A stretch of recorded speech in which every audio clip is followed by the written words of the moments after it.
Hey everyone, it's Danielle, welcoming you back to another CaliFaces video. It's nearly impossible to measure the full extent of influence that Los Angeles gang culture has had on the world. But for one 16-year-old in the 1980s, that influence was life-changing. Michael Asberry saw firsthand the power asserted by LA gangs, and he decided to bring that same force to his own neighborhood. But what he didn't know was the deep and violent toll that it would take on him and everyone around him. Michael Asberry was born in 1970 in Denver, Colorado. At a young age, his family sent him to live with his aunt in Watts, a neighborhood in South Los Angeles, and an area notorious for its gang activity.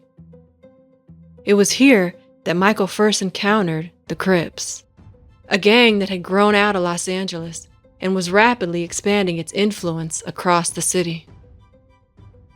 By the mid-1980s, Michael had moved back to Denver, and he brought what he learned in California with him.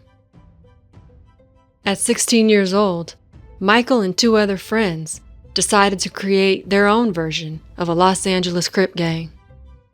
They named their gang the Rollin' 30s after Denver's East 30th Avenue. As co-founder of the Rollin' 30s, Michael became known on the streets as Psycho Mike. He had a commanding presence and was a natural leader that drew people in.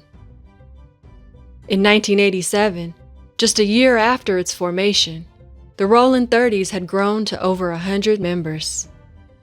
The new flood of young recruits brought a new kind of crime to the streets of Denver, and residents soon started accusing Los Angeles of exporting its gang problem to their city. The NewsHour has discovered, and the Justice Department confirmed in a recent report, that some Los Angeles-based gangs are on the move. Within just a few years, the once quiet Denver found itself struggling to keep up with an explosion of gang violence. Psycho Mike became a household name in Northeast Denver. His reputation spread through the city. The press, the community, and the police knew who he was. Some police officers, fearing the influence Michael had, would avoid public places on their days off for fear of being ambushed by Michael and his gang. But in 1990, at the age of 20, Michael's gang activities caught up with him, and he was sent to prison for 6 years for a shooting at a party. While incarcerated, his reputation only grew, and he became known throughout Denver and California. But behind the reputation, Michael was in constant conflict with himself, and after his release from prison, he moved back to Los Angeles to turn his life around with the help of Jim Brown's American program, which aimed to rehabilitate former gang members. But Michael's efforts in California were short-lived, and soon enough he found himself back in Denver and back in jail. Prison and violence became a regular part of Michael's everyday life, and over the years he was shot 6 times and was always in and out of correctional facilities. By the time Michael reached his 30s, the Rollin' 30s had spiraled into something far beyond what he and his friends had ever envisioned. And Denver had become home to over 8,000 confirmed gang members and nearly 80 active gangs.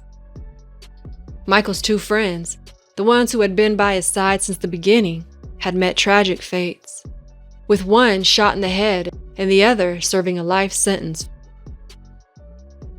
In 2003, during a prison interview, Michael spoke about his life as a gang member, saying, "It's not worth it.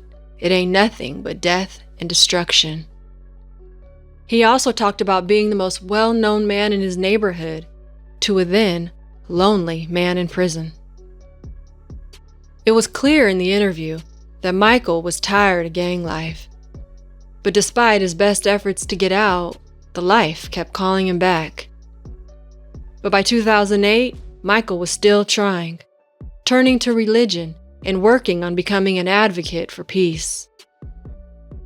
But for Michael, there would be no new beginning.